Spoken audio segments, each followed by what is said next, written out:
make the garland, the greenery for this little piece, I cast a few pine boughs from the Iron Orchid Designs Boughs of Holly mold, and I used hardy soft clay. That clay is going to be very important here in a little bit versus air dry clay, which I will explain why. But anyway, I cast a few, kind of laid them around the door frame there and just let them dry overnight to see how I was going to like it.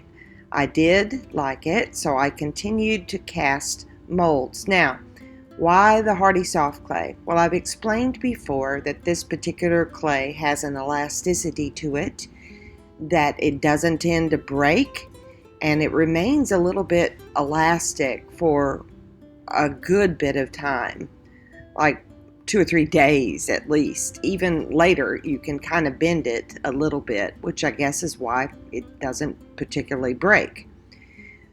The importance of that is because even though these molds are beautiful, they are kind of flat. So I'm going to use scissors to cut the individual pieces there of pine needles, both from the sides and even from the top, to kind of move some up. You'll see as we go along.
I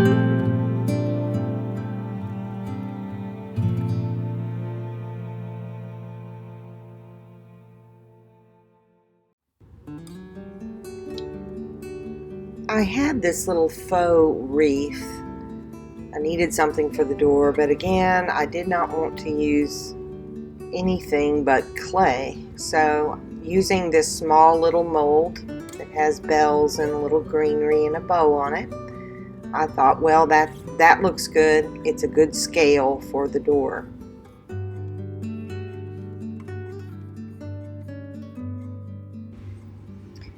I will be placing 2 working wall lanterns on either side of the door. I ordered these from Evan Designs. They haven't come in yet, but I know that they're going to look a little bit puny, a little small. I need something to go behind the lanterns. They're also rather plain. Something like a faceplate. So I was looking at the lock and key mold, maybe using something like that, but I decided let's go simpler. And here I am using the IOD Cameos Mold to serve as the back plate behind the little lanterns. Hanging from that, I will add some greenery little swags.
To me, the magical product of turning something painted that needs to have texture like pine boughs or even animal fur, that magic ingredient is Pentart's velvet powders.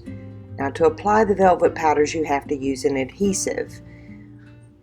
Prior to doing the carousel was the last time I used this particular adhesive, and I liked it very much. Prior to that, I used just regular wood glue, Titebond Quick and Thick, and watered it down and brushed that on and then applied the velvet powders. I think this works better, and it is an adhesive for copper foil. It dries clear and sticky. It's going to stay sticky until you apply whatever it is you're putting on top, copper foil or in this case, the velvet powders. I'm using 2 different colors of green, again to give dimension to the pine boughs.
To finish up the little bells on the door decor, I wanted to use something very metallic. I chose to use Ranger Ink's Distress Foundry Wax in gold for the bells and in bronze for the little clapper. Now, these foundry waxes have a little ball in them, much like a spray can. You need to shake it to get it thoroughly mixed. At first, the gold the ball in it wasn't shaking. So when I squirted that out, I thought this doesn't look quite right. I kept shaking it until the ball loosened and I was able to mix it. The second issue I had, you have to apply heat when you use this foundry wax, and when I did so, it didn't shine up like it's supposed to, like it has previously. So I wondered, has this turned bad because the gold was the only one I had previously used? Shook it again, painted it a second time, and then I realized I had my heat gun down on its lowest setting because I was using it as a blow dryer rather than a heat gun for the last time I used it. So I turned up the heat, and voila, it turned metallic. Think it's the perfect finish for these little bells.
I know, it looks like I'm destroying my greenery, but I have to drill holes in it so that I can attach the little twinkle lights from behind.